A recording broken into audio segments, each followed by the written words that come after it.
And welcome to the Marcus and Mike Show, guys. This is live, raw, and uncut sports talk with my man Marcus. How you doing today, Marcus? Pretty good. Michael, what's going on? Oh, it's another day closer to NFL football season. We are Yeah. officially 4 days away from the preseason. Wow. Uh, believe it is the Falcons versus the Broncos. Is that who it is on the Hall of Fame I, game? Like I, I'm not sure, but it's coming around the corner, and yeah, man, I'll watch any football right now. right. Yeah. I'm I, getting that I, I'm itch. I'm getting the crack cocaine hitch yeah. or whatever. Yeah. It wouldn't matter what football it is right now. Yeah, I mean, just we are in full football swing mode here in Southern Indiana. We go full pads for the first time Oh a wow. day, so pretty excited about that. But before we get to the regular season and the preseason, we still got to be talking about this off-season stuff. Tyreek Hill is now coming Yeah. out again, talking about the stuff that apparently he just doesn't want to die. Um, Right. apparently, he was teaching his son how to box and to defend himself. Right. Um, first thing that comes to mind and like in my head is why doesn't he just let this die? Because Yeah. if this situation would just die, we would not be talking about this. Because now once again, it is going to be brought up like why are you teaching your son how to box? Why are you teaching your son how to Right. defend himself? And at I feel at this point he is going like he's asking to get suspended. He's like, you know what, just suspend me for four games. But what are your thoughts Well, on this? I thought he handled himself okay in that little 4 minute whatever it was. I thought he was okay. Um, Listen, this is why people have publicists and spokespersons and all that, but Tyreek Hill doesn't. Okay, um, if you're Tyreek Hill, this is how you nip that in the bud, so it's not an ongoing issue. You say you let the reporters know that I'm going to address this today, and I'm not going to address anything else but football after that, and you be very adamant about that, Hmm. and you tell your teammates, hey, I don't want you guys to get bogged down with my my own discretions, my own mess ups. So just tell them that you don't want to talk about it. If you want to talk about football, we'll do that. If you want to talk about Tyreek, you go ask Tyreek. And if I'm Tyreek, I say, guys, I addressed this today, and I'm not going to address it anymore. So anybody that asks me any questions about it, I will not answer it. And that's how you stop that stuff, man. He addressed it. He put it out there. There's a couple things where I think that I still have a little bit of problem with, but if I'm his teammate or if I'm his coach, I'm fine with it. Put him on the field. There's no the NFL didn't suspend him. There's no charges being brought against him. Let's move on. And if you're Andy Reid, you say the same thing. I'm going to address it today. Not addressing it anymore. I'm sorry. Unless there's some kind of new information that comes to light that's breaking news. Right.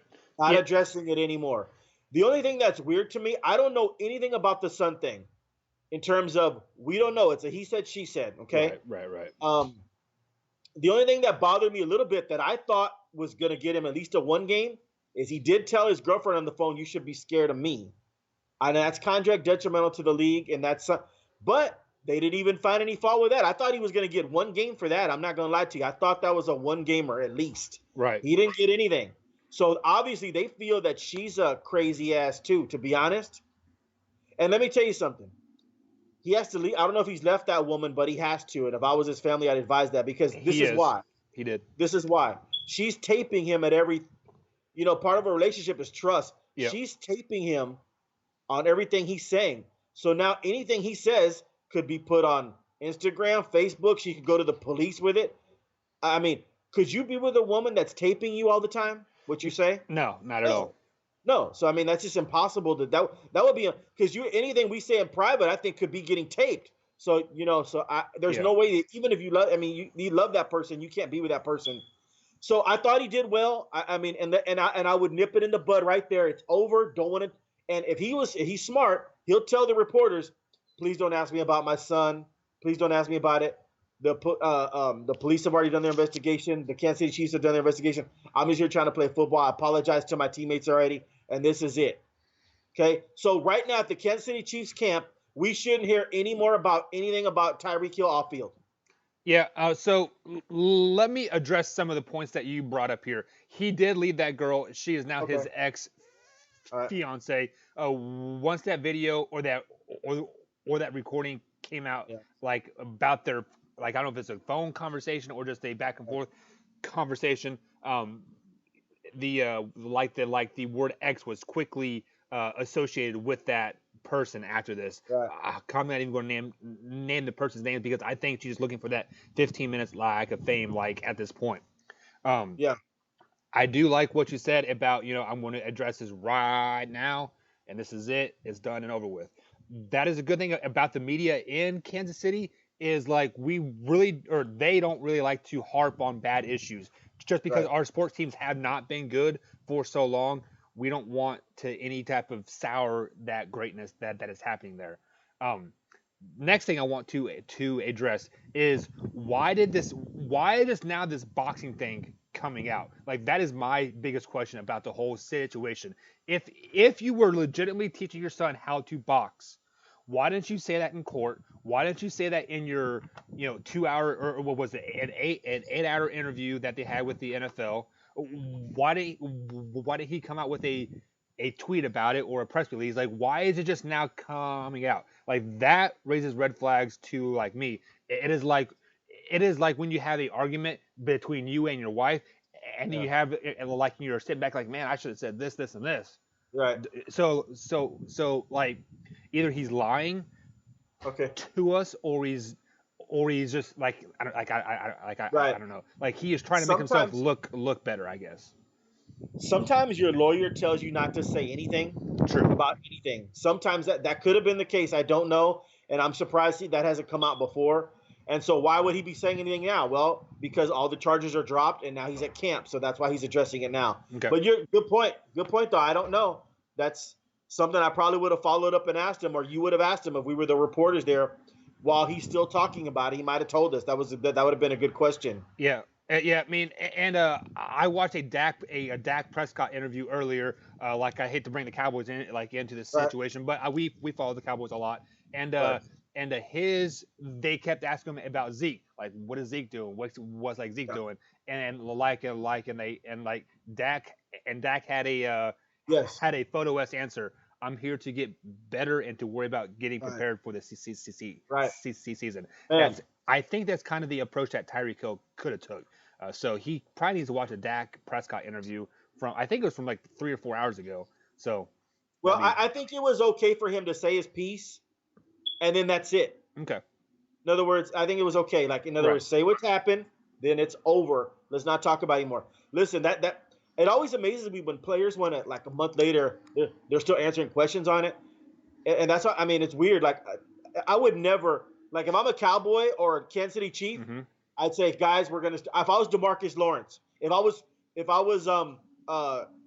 Chris Jones, a defensive tackle at Kansas City, I'd say this right off the bat, guys. I'm not answering any questions about my teammate Tyreek Hill. You go ask him that, Right. and Yeah. that would stop anything. And Dak Prescott, same thing. I'm not answering any questions about Ezekiel Elliott. They take care of that. This is a business, and they take care of that behind the scenes, just like my contract is behind the scenes. I'm here. Let's talk football. Yeah, you are exactly right on that. So let's go out and like move on and talk some more Yeah. football. The highly anticipated, highly hyped, possibly overhyped Cleveland Browns. Uh-huh. Training camp sucks. You get in a lot of fights and stuff like that. Right. And apparently there was a fight in Browns camp earlier today or yesterday, and Yeah. Freddie Kitchens, the new Cleveland Browns head coach, is trying to flex his muscle and made the whole Right. team run because of a fight between two players. What are your thoughts Yeah. on that? Yeah. Cam Thomas, defensive end, defensive tackle. I think he's an end. Um, yeah, he got in a fight with the tight end there at Cleveland Browns camp, and it was. I don't know how bad it was, but I could see Kirksey, uh, the linebacker for Cleveland, getting him out of there. Kirksey, by the way, is a hell of a player, man. He just doesn't get his due. Number 58 in your Cleveland Brown um, program there, but yeah, he was getting number 92 Cam Thomas away and all that. And Freddie Kitchens, like you said, just flexed his muscles and made the whole team run. I mean, the way listen, you can't do that. The way the NFL is going though, they're having younger players, so sometimes they'll accept it. This would not be accepted 20 years ago, No. 10 years ago when there was a bunch of 30-year-olds in camp. This isn't the Army. This isn't any kind of armed forces or anything like that. Because another fool gets in a fight at camp, you're gonna make the 9-year offensive tackle veteran run? No, sir. he could lose the team quickly. Freddie Kitchens better be careful here because I'm not running. Like I said, this isn't the Army, man.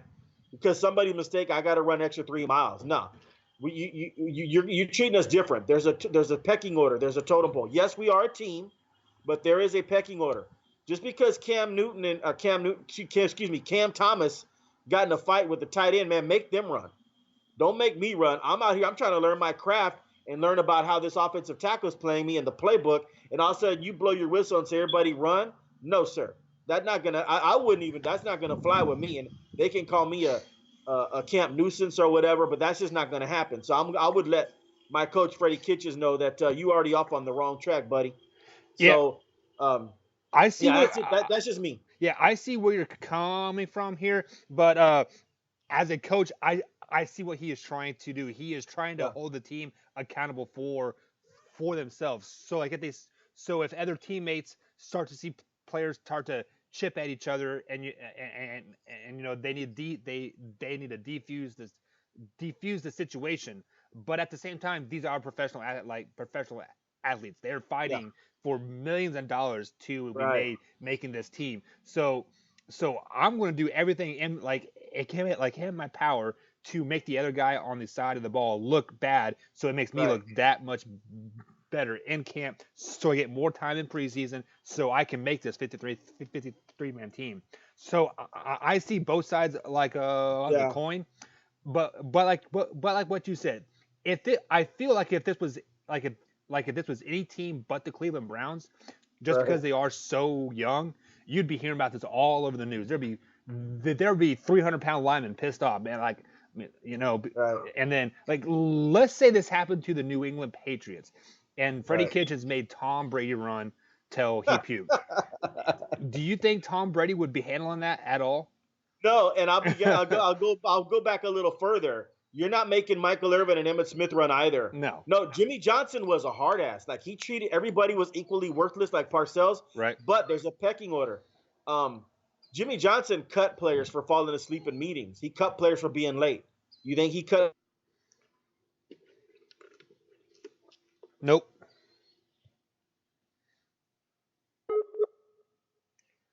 All right, guys. It looks like we might be having a little bit of technical difficulties with Marcus here.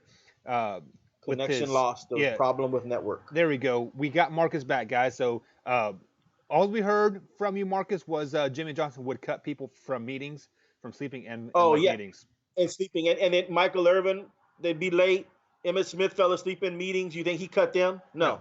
There's a pecking order. They even asked Jimmy one time. They said, like you treat players different. I mean, everybody's equally worthless right here, and they're all going hard. And those players led by example too. They Michael Irvin them ran. He said, but you treat the Michael Irvins and Troy Aikmans and Darren Woodsons, you treat them different. So everybody, this is the NFL. If this was college and Freddie Kitchens was doing this, I'd run. I'm a 19, 20-year old. That is more like a boot camp. If Right. I'm in high school, I definitely run. And while I'm running, this is how you build morale. I mean, excuse me, camaraderie. And while I'm running with the idiots, like if I'm in high school or college, I'm letting them know you already on my hit list. Right. To be honest, and I'm running because of you. But see, you can't do that for people that are got families. I'm a grown ass man. You're not. I'm 30 years old. You're not gonna make me run for some idiot 21-year-old in camp rookie that's fighting. No, it's not gonna happen. And to be told, we'll be honest, running at the professional level really doesn't hurt me because like I need to run to get in shape anyways, and Yeah. I know that, and I'm doing that like on the side. How you really Well, hurt in me the is my pocketbook. right, and in the NFL, they have a conditioning thing. Like to the beginning of camp, they don't touch a football, they don't touch pads. Yeah. And if you don't pass that, there's a few players that don't pass it every year. Man, you're in trouble. Actually, there's already been a couple of players, that have been released Mm-hmm. because they didn't pass the Yep. Robert Mkindici from the Cardinals, their former first round pick 3 years ago, didn't pass the physical, the running, and he was already released already. And I think another player got released. If you don't pass that thing right away, you're done. So these players are already in shape coming into camp, man. Yeah. So They just got to get in conditioning. football. Yeah. Yeah, You have to get in game shape yeah, as we've been hitting on the last few weeks here with Le'Veon Bell and stuff like that. But speaking of the Cardinals here, let's talk a little Kyler Murray. Um, Kyler Murray and Andy Isabella. Yeah. kind of got in a little sportsmanship argument. I like just like as you can say, Right. and quarterbacks and receivers and stuff like that really don't fight. You know, how do they Right. handle their arguments? They run a 40-yard dash. Yeah. And reportedly, Kyler Murray ran a 4.3 40-yard dash to beat Andy Isabella. No, they actually had a race. No, like they raced it out in camp. Like they did like a 100-yard dash or whatever. Andy Isabella beat him. Okay, so on those So things that I saw that they said in a 40-yard dash, Kyler Murray ran a 4.3 versus Andy Isabella's 4.4. So okay, yeah. You know what? Well, you're talking about. You probably talking about their combine numbers, right? Or probably yes. yeah, yeah. So I guess you know what? That's very unique that you bring that up. That means that Kyler Murray was faster than him in shorter distance, but they were going back and forth, and Andy Isabella was like, "I can beat you." Kyler Murray's like, "I can beat you," and Andy Isabella, I think, nudged him out, like, and they did a 60 or 100-yard dash to begin camp, and that's the kind of stuff that brings out the camaraderie. Yeah. You know, Any that's type fun of stuff. competitive atmosphere, Yeah, just like that, you have a rookie quarterback trying to make right. his claim. You know, he's got to And do what then he's got to do. see, and if you're Kylie Murray, you know you're fast as hell, right? And you're Right. thinking, man, Andy Isabella just beat me in a 100-yard dash, so that makes me feel good about the draft pick. Right. That makes me feel good. Hey, I can go to this guy. He can beat people. He's going to beat people deep. I And can throw Andy the ball as Isabella, far as I can, and he's gonna go and right? get it. Right. I was like, damn, he's faster than me. I'm going to get the ball to him. That's a big Hmm. feather in Andy Isabella's cap there. He was taken in the second round, number 62 overall, out of UMass, slot receiver, and he's always gonna be linked to Josh Rosen. They traded Josh Rosen to Miami, and in turn got Miami's second round pick, number 62 overall, and they used that pick to select Andy Isabella, 5'8", slot receiver out of UMass. Um, Kind of in that Julian Edelman, Cole Beasley mode a little bit. So yeah, Andy Isabella is always going to be linked to Josh Rosen. They were traded for each other, and that was a really good pick to get Kyler Murray, that slot receiver, Andy Isabella out of UMass. And so and Isabella is very fast, man. Like he just beat Kyler Murray in 100, and just for fun. So man, I love seeing stuff like that. I don't know if you do. Wouldn't you love to have been there to watch those guys race that 100-yard Yes. that 100-yard dash? I mean, I bet everybody was watching. Yeah. It reminds me of a movie that I used to love. I believe it was Any Given Sunday, Right, maybe.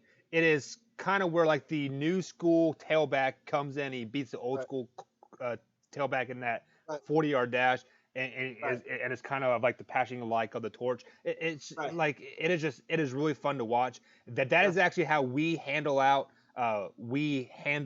scuffs right. like in the high school because we can't Yeah, let them fight or right, or right. like See whatever. who's So hey, so we're like so they John and each other like, hey, go run a 40-yard dash yeah, and see who wins. So it's see, a really right, good team building atmosphere.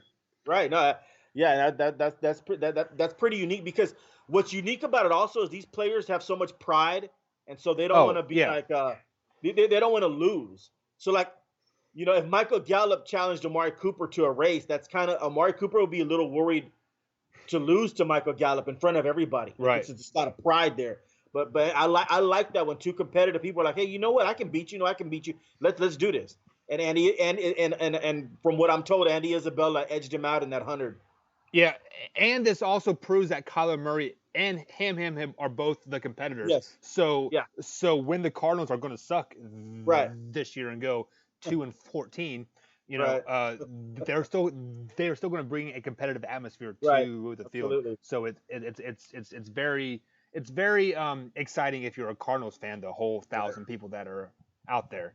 Right. So let's go and switch modes 100%. Since we're still in the dog days of summer here, it's like 97 degrees here in southern Indiana. I got to know how hot it is in Texas there, but it's hot Yeah. here. Hot. Uh, it is baseball season, and the trade deadline is 2 days away. So this is where teams really start to become pretenders Yeah. and contenders. So this is usually where I really become full-blooded Chiefs fan because usually Right. my Royals are packing up for the year. Um, but the Indians and like in Royals did play this past night, and Trevor Bauer got so pissed off that he threw the ball over the center field fence. What are your thoughts on that? No, I've never seen that before. That was unique. I mean, I've seen a pitcher get upset and all that, and man, he just chunked that ball, and then the center fielder, again, his name is eluding me. He looked and he was like, "What the hell?" And then he saw the ball land like way. He turned around like, "What just happened?" Man, yeah, Terry Francona wasn't happy. I mean, he was like, "What the hell are you doing?" And to Bauer's credit, he apologized and everything, and he was remorseful. Hey, look, man, you know, we all get. I mean, have you been upset like that, where athletic wise or something's not going right, like where you do feel like chunking something and you do it? Like Yep. sometimes it happens, man. They were talking about his trade value might be diminished on the radio and other places, and I would still go after Trevor Bauer just because the guy gets upset. He has a good competitive spirit about him. I'm not totally tripping on that. Like I would still, if I'm a team, I'd still trade for him. Like that, you know. Hey, we've all been there where we get so upset that he's a competitor. I don't mind the emotion in that one. No. Now Terry Francona is right to get mad at him. You know what I mean? Like, hey, what the hell are you doing? But in terms of the competitive spirit and the emotion, if you're a Cleveland Indian fan, I like it, and that would not deter me from trading him. So yeah, so they were talking about that hurting his trade value, but now, yeah, he probably shouldn't have done that. Kansas City tattooed him there a little bit, and Right. got a bunch of runs. I think he gave up like 7 earned runs, and he hadn't done that. And if you look at some of the balls that were hit, they weren't like rockets; they were like little bloops and barely. Hmm. I mean, yeah, it was just like, man, it happens. Yeah. It So like it I does mean, happen, especially when the right, Royals wear their gold jerseys. They are still undefeated right, when wearing gold. So right. just a little So history there for you I guys. still expect him probably to, I expect a team to trade for him. Matter of fact, they might even trade for him more. It shows you how he is competitive, man. He he gets upset. We've all been there. Whoever says they haven't been there, okay, you know If what I you mean. I'd like to meet that if guy. you have not been there, you are not a competitor. You don't have a competitive bone in Yeah, like just like in your body. right, Just like we were talking about last segment here, we applaud people that are competitors. right, So like him chucking the ball, yeah, as a manager or like a coach, I'm like, hey, yeah, don't do that. But that is simply just surface level to make people look like, hey, right, I'm pissed off at him, but truly I'm like, yeah, he's showing some competitive spirit. He is upset that like he is doing bad. Like right, let's say he just handed in the ball and walked up the court or the field. I'd be like, man, does this guy like have any emotion? Is he even trying to right, pitch for us? So like I'm not mad at him for right, chucking the ball. I'm not mad at him for you know cursing words right, just like on the field. Like as a coach or like a manager, I have to say, hey, you're bad. Slap on the wrist. Go yeah, sit down and think about it. But really, I'm like, hey, man, right, I'm not going to change anything that you're doing. And right. I think it's actually upped his value, Huh, like yeah, just like a tad bit, possible. because there are teams out there. I hate to say it, but the dreaded Yankees will probably get Yeah, him because they need a pitcher that has a competitive edge, and is exactly what he has. He has a little bit of edge right. about him, like a little bit of grit, and it's shown. So, um, Look, go ahead. and we'll talk about this when it happens for briefly. But Yankees are going to get a pitcher. Oh, they I always get thought their they, guy. yeah. So they need pitching. They gave up, man, like 70 earned runs in like last week or something Yeah, ridiculous in a few game span. Like what? I mean, it was shocking. I And think the Boston Red Sox were averaging 12.5 runs per game in that little there, 4 game series that they had. there you go. It was And stupid. I thought the Toronto Blue Jays Marcus Stroman was going to go to the Yankees. He went to the Mets. It Hmm. was weird there. Syndergaard, I don't know if he's going to the Yankees. I think they're going to want a lot for him. Bumgarner's a candidate, but Bauer's also a candidate. The Yankees are going to have to give up some stuff for these guys, and I think they're going to end up doing it. So Yankees are going to get their guy, whether it's Syndergaard, Hmm. Bauer, or Bumgarner, or somebody I haven't mentioned. But I thought it was going to be Stroman, but he went to the Mets. Yeah. Speaking of the Yankees, like I don't know how they always get their guy, but for some Yeah, reason they always get their guy. Like I don't know that they're paying the teams off. Like, hey, here's about $6 or $7 million, right, and you can just slide him for a couple AAA players that we have, right, or like I don't know what they do, but it is just ridiculous. One more baseball fact before we go on to pick'ems. Um, 4 days in a row, four different players hit 3+ home runs. That's the first time ever that happened in the Major League yeah. Baseball. So Are the balls juiced like your boy and Justin Verlander said? Who knows? Yeah, It I mean, could and then be. and Mookie Betts just did it too, and he's Yeah. got like 19 for the season, but he got out three in one game. Right. Yeah, I mean that's pretty impressive. Hey man, the players are getting bigger and stronger, and they're swinging for the fences more. That's the bottom line. I don't know about any juice baseballs or anything, but we had a former player a long time ago, Adam Dunn, and we everybody laughed at him because it was either a home run or he struck out. Yeah. He wouldn't be. He was born 20 years too early. Right. He would be perfect in today's game because that's what a lot of people are doing, and so yeah, um, yeah, man, it's the players are bigger, stronger, and they're jacking that ball out of the ballpark, man, and they don't care if they don't care if they strike out anymore. Right. It used to be a bad omen, like you can strike out and all this. Hey, there's players today if they strike out 6 in a row, they're fine with it as long as they hit 2 home runs every 30 at bats. They're Yep. cool. They don't care about it. They don't care if they strike out. So that's what's changed in today's game. Yeah. And just to add to your fact that everybody's bigger, faster, and stronger. So the balls are coming to the plate faster. Yep. Therefore, the balls are leaving the park faster, giving it that Yeah. more, the physical Right. words, the what motion plus velocity, or that physical term or that physics term, like I should say. But Did nonetheless, you see that? Did you see that breaking news I just saw on the screen? I did They just not. showed it again. AJ Green out 2 months. He messed up his ankle. They were feared that it could have been a knee and out for the season or broken ankle. He's out for the year, but Right. he tore ligaments in his knee, in his ankle. AJ Green, wide receiver, best player really on the Cincinnati Bengals. That's not going to help them. Now Tyler Boyd is going to have to step in and even be better. I love Tyler Boyd. I had him graded as a first round receiver when he came out of Pittsburgh a few years ago, and he's going to have to take on even more of the load there. But that's a loss at That's Seattle it. week one. Yes. Yes. Yeah. I was just thinking about that right now. So That's a I real was loss. actually just breaking down the Cincinnati Bengals schedule last Friday, and I had a lot of hate, like a lot of hatred toward my picks because, but now that AJ Green is out, I mean, you guys might go 0-16. So, Oh, shit, but man, if they do that, oh my God. but like speaking of the AJ Green thing, they were even talks of getting him traded before the NFL trade deadline this regular Yeah, season because the Bengals are they're kind of in that reset mode. yeah, They're aging and they're just not that good.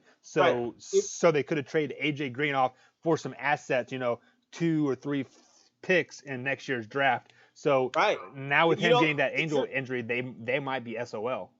hey, that's a great point. I mean, if you're already shit out of luck for the year, I mean, and you're already in basically, Tank not mode. tank mode because no NFL play. The NFL, they're not tanking, dude. These No. guys, these guys get paid to go out there and block and perform at a high level. So, but if you're already in that mode, like, man, I don't know if it's going to be a good year for us. You could get some assets for AJ Green. I mean, Yeah. you might even bring in a first from some team that needs a great wide receiver that feels that maybe they're a great wide receiver away. You just never know. Or Might you even could, try to trade away your aging quarterback to the Dallas Cowboys that need a second string quarterback. yeah. I mean, Andy Dalton would be a great backup quarterback Hmm. for Dak Prescott. That's one that, man, I wish they'd release Andy Dalton, but That but won't yeah, happen. no, Yeah. yeah, no, no. I mean, no, no. I mean, if yeah, I mean, yeah, they're not going to release him, but you never know in today's NFL, man. I'm going to tell you right now, this is the way the NFL works, and it worked that way 10 years ago. It really works that way today. If you're a veteran and they know what they're going to get out of you, but and they're paying you 3, 4, 5, $6 million, but there's a rookie, Michael, that comes up and he does about 80 to 90% of what you do, and they're paying him $500,000. They're going to cut the veteran, save 6 million, and almost get that same production. Yep. You're 100% correct. So the NFL is getting a little younger. That they're phasing out the older players, the 31-year-olds. Hmm. The way the NFL is the oldest guy in your quarterback every year is going to be the quarterback. I mean, excuse me, the oldest guy every year on your roster is going to be the quarterback. Right. And then everybody else is going to be pretty young, Hmm. like 30 on down, because they don't want to pay the 31-year-old that's maybe get 8, 9 sacks in his 10th, 11th year, but there's a young up and coming player that almost does just as well as him, and they're paying him peanuts. They will release the veteran. So that's just the way it's working today, man. It's working that way a lot. Which it sucks for the veteran players, but like you said, Yeah, that is just the way it is. Like I'm going to buy $1 cheeseburger versus a $20 right. cheeseburger that tastes the exact same. So Yeah, yeah. That's yeah, so yeah. let's go ahead and move on to the to our daily picks that we have Okay. going on here. We're going to cover two teams today. We're going to cover the New York Football Giants, trash, and the Tampa Bay Buccaneers as well. So Marcus, let's go ahead and just jump in with the New York Football Giants. We have a lot of their games Yeah, already picked because of the conference and just how the games lined up. right. The first 2 weeks here. We have them losing to the Cowboys. Week 2, you have them losing to the Buffalo Bills. I had them beating the Buffalo Bills. Right. Moving on to week 3, the other team that we are covering, the Tampa Bay Buccaneers at Tampa Bay. Who do you got winning this one?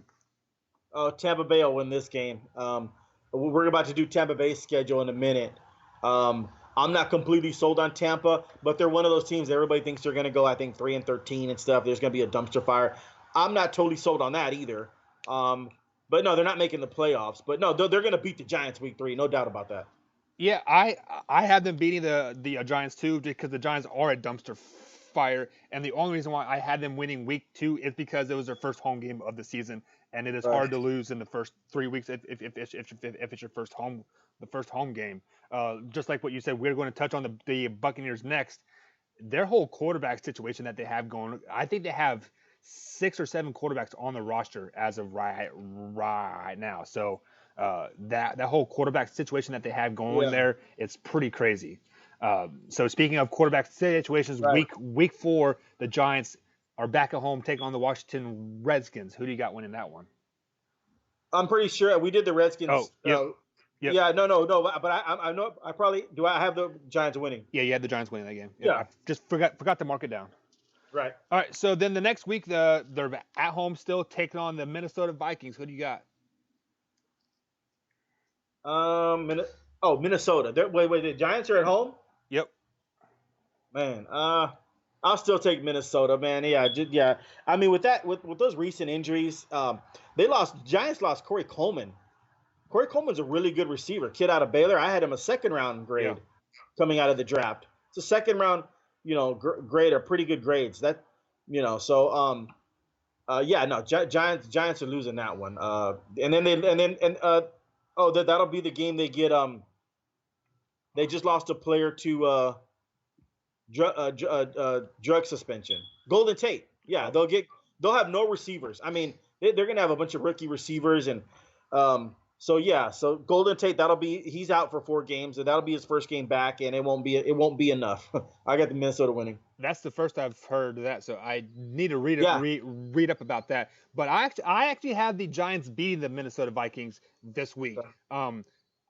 Looking at the Minnesota Vikings, they're going to go on a 3 or 4 game skid, and it starts with the New York Giants because they'll be looking past the New York Giants right, because they play like the Packers the week before, and then they play the Giants, and then they play Philly. So it's going to be kind of like one of those games that you're overlooking, I think, and so that's right. why I got them winning that game. We have them losing to the Patriots the next week, and then next up is the Arizona Cardinals and Kyler Murray. Who you got? Oh, Kyler Murray and Andy Isabella connection. They'll connect. I'm expecting a big year from Andy Isabella and Kyler Murray. Like that doesn't mean they're going to make the playoffs, and just that doesn't mean it's going to translate into even 8-8. So let's not just because I'm expecting decent stats. That's what I'm saying. But I'll have the Giants winning this one. Giants are at home. Yep. Yeah, they'll win this game. So I actually have the Cardinals winning this game because I don't see the Cardinals going 0-16. So it's kind of just like a process Right. of elimination. They got to win one. Actually, I take that back. Yeah, I do have the Cardinals winning. I'm sorry. Next up Okay. is at Detroit. I have the Giants losing to Detroit just because Detroit's a better. Yeah. No, I got Detroit winning that one as well. And then we have them losing to the Cowboys the next week, losing to the New York Jets the following week, going into the bye week. You have them what, 1, 2, 3, 4, 5, 6, 7, 8. 2-8 going into the bye week. Yeah. That's exactly what I have them as well. Coming off the bye week, they're traveling to the Chicago Soldier Field to take on the Bears. Who do you got? Um, no, the Bears. That's almost a no brainer there. Yeah. Yeah, And at this point, I have them 2-9. What do you have them? same record. Okay, Daniel Jones will be starting now. Yeah, I agree Yeah, with that. I think if the Giants are nowhere close to being 500 team after week 8, you will see Daniel Jones after the bye week come yeah. in. He will get slashed by the Bears, slashed by the Packers at 2 the next week. But who do you got winning that Packers game? Um, it's in New York, right? At home. Yep. Okay. God, it's hard for me to see Giants winning any games this year. But Yeah. you know what? I'll give them a win here. I don't know why. Just because they haven't won in a while. They're an NFL team, and I know they'll be competitive. I mean, like I told you before, man, there's really no tanking in the NFL. I mean, these are you put your body on the line and your life on the line every week. How do you tank? Yeah. I mean, this isn't basketball, dude. Like, where you can kind of go half-ass a little bit, and kind of look like you're trying. You do that in the NFL, and your ass going to get handed to you. Not And you, not only get handed to you, you will probably get hurt because that is when injuries yes, you happen. will. Is like when you And half-ass stuff. and let me just tell you this: you're always going to be on tape. Yes. So if they say, "Hey, that guard for the Giants or that tackle for the Giants is not, he's going in slow mo," you're not going to get a big contract by team because they're going to call you in and say, "Hey, man, you're not giving it your all." So Right. you're always on tape in the NFL. That tape is brutal. That Yeah. tape doesn't lie. So absolutely. So yeah. So the Giants, I think, find a way to get it done here. This is why the NFL season is so compelling. Is like you can have a team like the Giants be out of everything, not have a chance after week 7, but they're still out there possibly upsetting some teams like you had them beating the Miami Dolphins in week 15. It is just the luck of the draw. Right. But just to finish out the schedule that we already have picked here, you have them losing to Philly, beating the Dolphins, losing to Washington, and then losing to Philly to end out the 2019 season. We both have them going 4-12 on the season. Right. Any additional thoughts on the 4-12 record? No, I mean it's just a bad football team, and they've given away all their good assets. They traded Odell Beckham. They've lost Corey Coleman now, the ACL injury. Mm-hmm. It's bad. Who else? They just showed a Golden Tate suspended. So this is not a good season. And in Eli Manning, I mean, man, he has, check this out, Eli Manning. He has a chance to end his football career, right? And a lot of people tell me he's going to the Hall of Fame, and I don't think he's going to the Hall of Fame. He has 367 touchdowns and 361 turnovers. He has a chance to have more turnovers than touchdowns to end his career. That's never, like, I've never even seen that before. How can you put somebody in the Hall of Fame? You know what I mean? Right. And then he has 116 wins in his career and 114 losses. So he's got a chance to have more losses than wins in his career. Like, how does that equate to the Hall of Fame? That just sounds crazy to me. The only way Because it of equates to the Hall of Fame is because of the 2 Super Bowl wins. That's what people are banking on is the 2 Super Bowl wins, beating the undefeated Patriots. With that awesome catch from his name slipped out of my mind, Tyree or whatever, and then just basically just his name. Like I think will kind of help him a little bit. See, people love to say that, but I've never seen anybody enter the Hall of Fame because their name. Like, you get in the Hall of Fame, people. This is the argument for Eli Manning Hall of Fame. They say, "Oh, he's had a couple of good moments," right? And then they say, "Oh, his name." I'm trying to think in the history of pro football, somebody getting into the Hall of Fame. Hey, Eddie Payton didn't get to the Hall of Fame. That's Walter Payton's brother. Jared Payton didn't get into the Hall of Fame. Like, you know what I mean? Like, I'm trying to, like, just because your name, like, you better be a badass to get in the Hall of Fame. I'm trying to think of who had some great moments that was an average football player that got in the Hall of Fame. Lynn Swann for the Pittsburgh Steelers got in the Hall of Fame. He has great moments in the biggest stages. But he was a really good football player, but I mean, his stats aren't equal to some of the other greats. Like Drew Pearson of the Cowboys have better stats, and Drew Pearson's not in the Hall of Fame, which is a fucking shame. Yeah. Which is not, Drew Pearson has some of the greatest moments in in playoff history as well. Like greatest moments. Like it's crazy. And Jerry Rice just beat Drew Pearson's record of 20 straight playoff games with a catch. And Jerry Rice beat that record in an Oakland Raider uniform. Think about that for a second. Drew Pearson, 20. Can you imagine playing in 20 playoff games? Only like Tom Brady has been in more. Like only like Jerry Rice has been in more. And the reason Jerry Rice has been in more playoff games than Drew Pearson is he went to another team. He went to the Right. Raiders and they made the playoffs. So man, Eli Manning. People that argument his name like Archie Manning was a better quarterback than Eli Manning, his dad. But Archie played on terrible teams, and Archie carried that franchise, much like Romo carried the Cowboys. So Archie should be in the Hall of Fame more so than his son. Peyton is a definite Hall of Famer. Peyton might be the greatest regular season quarterback of all time. He's got like 10 years or 12 years, some ridiculous of throwing 25 touchdowns in the season. That record probably will be broken one day by Mahomes or Deshaun Watson or somebody like that. But that's Peyton Manning is great. Eli Manning is average at best and been terrible. You are So right. You're right. So he has maybe about 8 or 9 games left in that old body of his, and uh, then we'll see get to see the new get to see the new era. So let's go ahead and switch teams. Go down the coast. Go down to Florida. Tampa Bay Buccaneers. They open up the season taking on the San Francisco 49ers. Who do you got winning that one? they're at home. Yep. I'll take Tampa Bay. Listen, everybody's crapping on Tampa Bay, and I don't know how good they're going to be. I'm about to do the schedule on the fly, just like you are. I haven't really paid attention to it, but I do that on purpose, so I want to be surprised. You know what I mean? I Right. want to give my full answer. Like I haven't studied this, to be honest, but I do study this. But this is what I do study, Michael. Bruce Arians has been pretty good at quarterbacks wherever he's gone. True. So I think Jameis Winston is going to listen. This is Jameis Winston year. This is make or break stuff here. He has to be good this year. Yep. You fail with Bruce Arians, who helps out everybody's career like he did Carson Palmer, and you're done. You talk about a backup quarterback. Jameis Winston will forever be one of those backup. Oh, let's bring in Jameis. He can win a couple of games for you. To back up your starter, and that's a far cry from being a number one overall pick. So this is Jameis Winston put up or shut up year, and because of Bruce Arians, and Bruce Arians is going to give him all the rope he needs to hang himself. He's going to give him every opportunity to fail or every opportunity to succeed. And this is a big deal right here. It's a big deal for Jameis Winston, especially if he wants to get paid a lot of money coming up. Yeah. So good. You're gonna say something, but I have them winning week 1. They'll beat the 49ers week 1. Yeah, I had to be the 49ers as well, just because I don't know how the 49ers are going to be. People are really high on the 49ers. Like I'm hearing like Yeah. 11-4 or like 11-5, and just like it's like it's mind-boggling to me. I mean, like I really haven't a chance to look at the 49ers schedule yet, Right. but I think they're going to lose this first week. But just like you said, this is Jameis's year.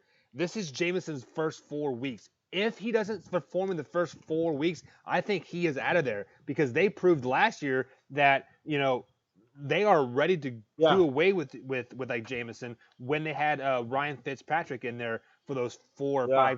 4 or 5 game stretch when he was quote hurt. Yeah. So if you do not see him perform in the first 5 games, they have 5 or 6 quarterbacks on that active roster right now. One being Blaine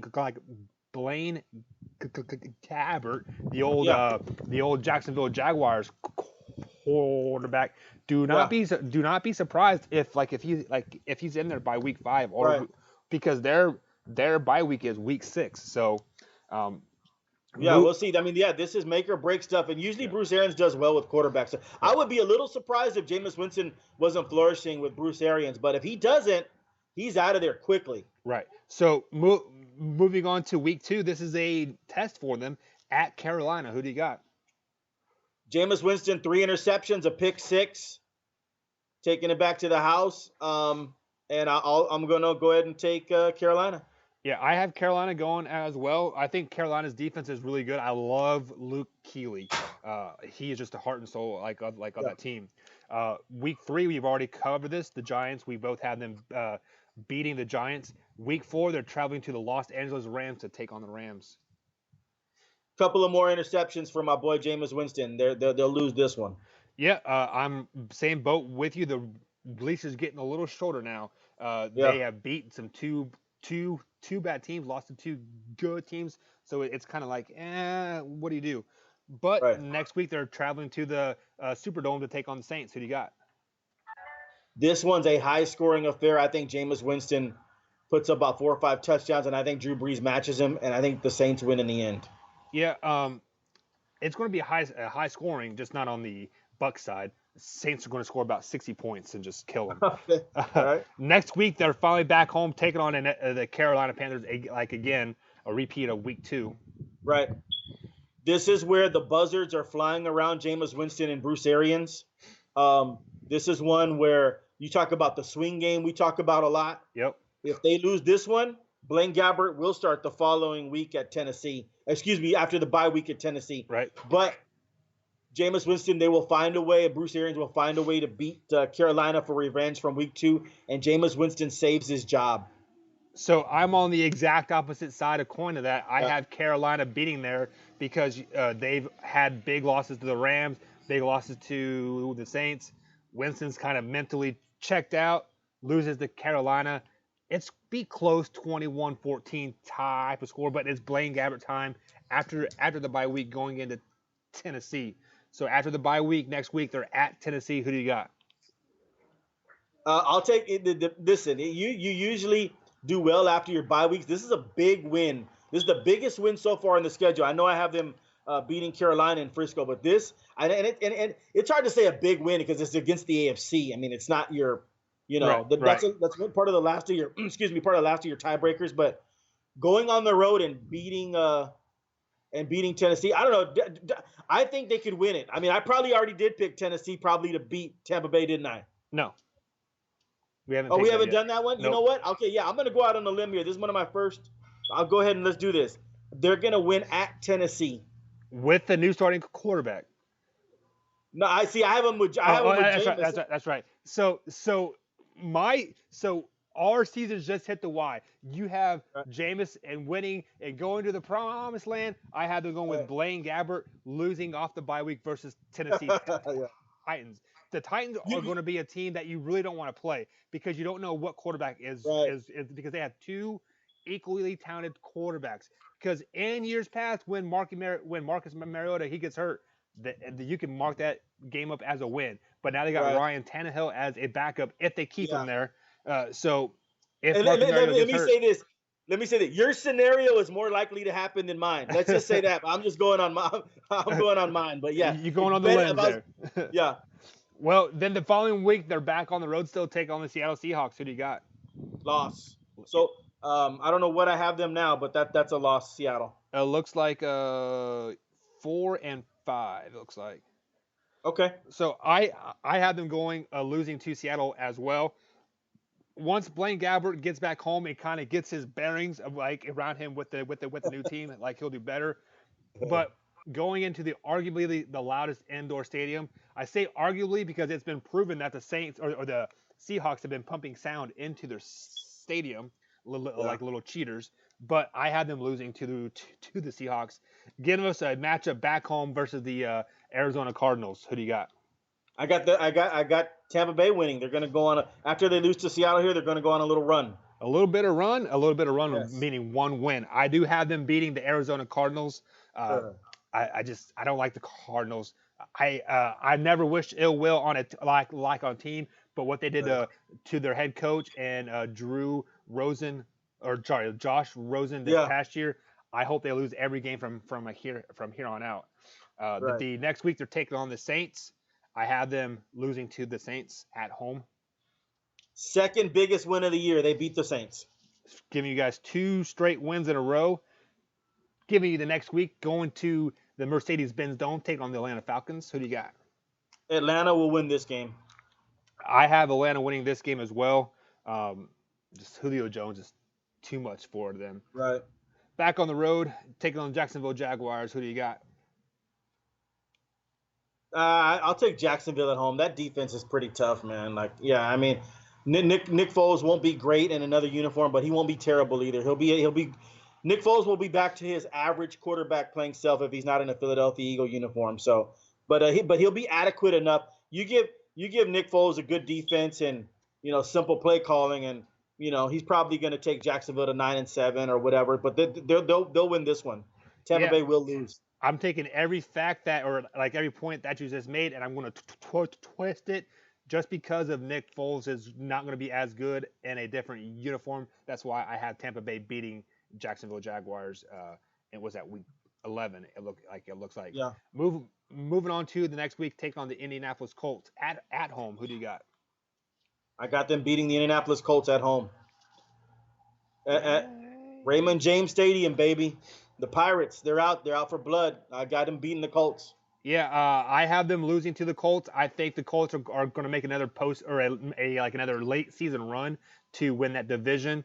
So they have to win. So this is another 8 or 9 game tear for them. The next week they're traveling to the Detroit Lions to take on the Lions. Who do you got? They're gonna be riding so high after beating the Colts, and they're having a decent season. I don't even know what do I have. How many wins do I have them now? 1, 2, 3, 4, 5, 6, 7 wins. Wow, they're losing to Detroit. Yeah, I have them losing to Detroit as well because just like I said about the Giants, they're not going to go 0-16, so the Lions have had to get a win somewhere. In what better way in late December at home. The Right. next week they're at home taking on the Houston Texans. Your Houston Texans. Who do you got? This is a loss for them. Houston Texans will beat the Tampa Bay Buccaneers in a close one. Houston will be hitting their stride. Deshaun Watson. Man, I don't even know if I even want to talk about it because I'll go off on a tangent. But I've heard a lot of experts say Houston's going to go 6-10, and I would love to ask those experts: have you ever seen Deshaun Watson have a losing record at any level? You think that happened? Like the man went 11-5 with the worst offensive line, and I'm not joking, and I'm not. I say something for hyperbole. That was the worst offensive line in the history of pro football. Right. It's worse than the Tampa Bay offensive line in 1976. These are also the same experts that are saying the Buffalo Bills are going to go 10-6 and win the AFC East. So yeah, so I mean, just stop. Deshaun Watson is special. So stop me wake me up when he has a losing record. There we go. In his career of any level. Go ahead. You know what I mean? Yeah. So I agree with you. So I have Houston.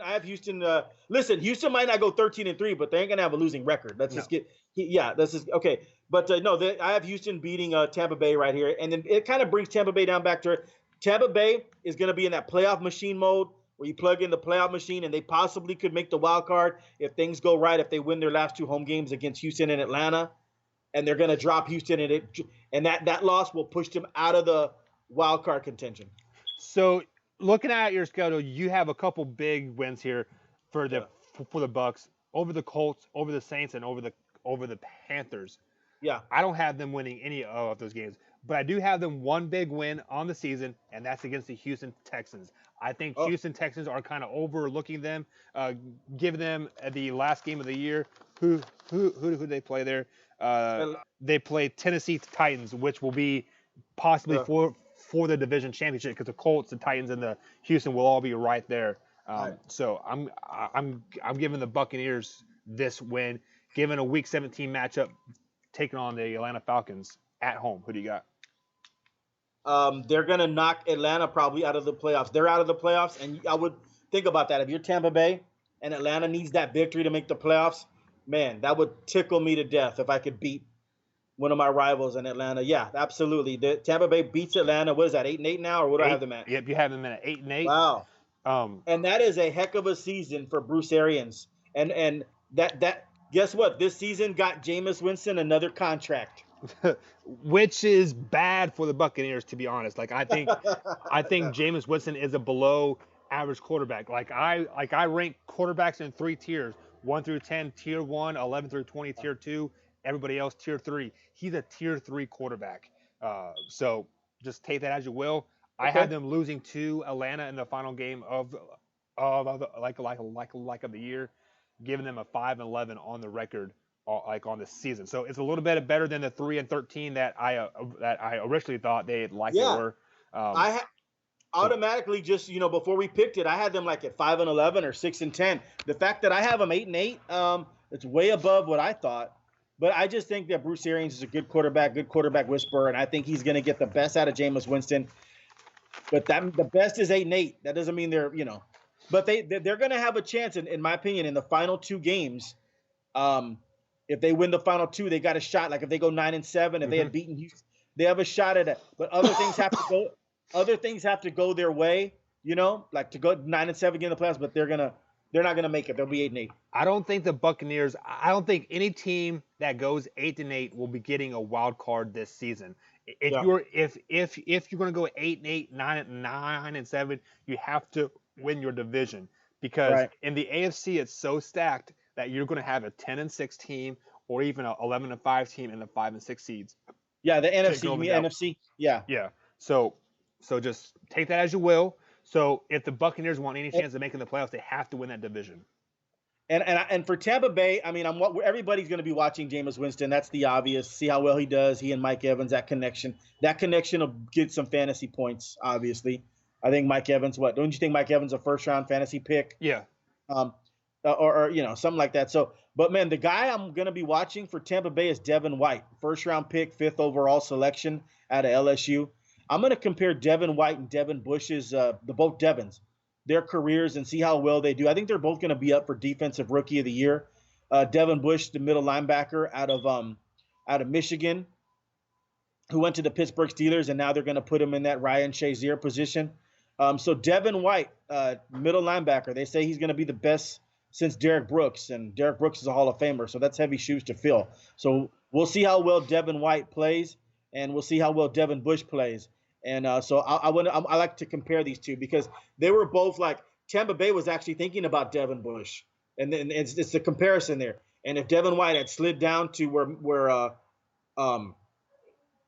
Pittsburgh picked, and they took Devin Bush, they would have taken Devin White. So this is Right. going to be interesting to see both Devins, see how well they do at middle linebacker. I expect big things out of them. I expect a Van Der Esch, Leonard for the Colts situation where which rookie's going to lead the NFL in tackles?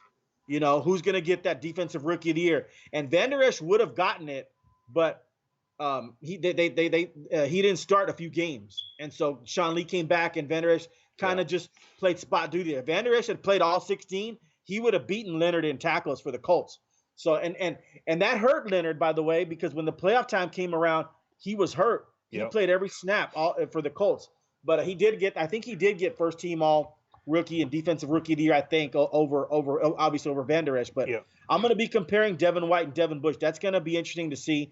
I love watching those middle linebackers run sideline to sideline. That is absolutely fun. Plug up, it's important who you have up there in the middle to help you out. Speaking of having people up there in the middle, he has a great player in front of him in Dominic Sue. So he will not have as many linemen on him because they'll be doubling Sue. So that gives him a little bit more free runs to play. So that's a positive for the Buccaneers. Also, he also has Vita Vea. Right. Vita Vea is like 400 pounds, man. I mean, I don't know. Let me see. I had to talk to a friend about this the other day about Vita Vea and some other players that they only list like at 330, and I'm like, dude, let me see Vita Vea. There's no way that he's 330. Look, they have him at 350 here in the program. Mm-hmm. Man, that dude looks easily 400. I think they just put 330 and 340 just to not scare people. Right. Yeah, because I mean, Vita Vea is easily like 400 pounds, and he plugs up the middle there. So they're going to be protecting Devin White. That's why we're talking about this. When you have Vita Vea and you have a Dominican Sue up and protecting you, that gives you the freedom to roam a little better sideline to sideline, and getting tackles and shooting gaps up the middle and not letting them get through. Man, you have those big hosses up there in front, man. I would love to play middle linebacker for the Tampa Bay Buccaneers. That's fun. Being a linebacker myself at the college level and the professional level and in the indoor game, that was the best thing in the world when I didn't have hands on me. And I played last couple years of playing indoor football. I didn't have a hand touch me on 16 straight games. It was a beautiful thing. Wow, man! So you could just roam free and make tackles, man. Yep. That's beautiful. I'm trying to plug in this. When you average 27 tackles a game, there's a reason. Yeah. Because your defensive line is doing great. You're getting freed up more. That's beautiful. So I'll be interested to see the Tampa Bay Buccaneers and how Devin White plays. That's a big deal for me. All eyes will be on him when I'm watching Tampa Bay play on defense. Which they do open up. I believe August 7th is their first first game, the first preseason game, Yeah. obviously. So here in about 8 or 9 days. So guys, that's going to be it for today's show. We broke down the Giants and the Buccaneers. Tomorrow we're going to break down the Atlanta Falcons just a little bit here. Kind of stay on that coast of things there. So tomorrow is Atlanta Falcons, and hopefully some more baseball news happens. Yeah, and then I want to talk. We'll talk a little MVP race. Who are the Yes. top MVP candidates for next year? Patrick Mahomes. Game I have over. a feeling Patrick Mahomes is going to be talked about tomorrow. Yeah, 100%, guys. So join us tomorrow, same time, same location. Like, comment, subscribe, share with a couple friends. Have a good day.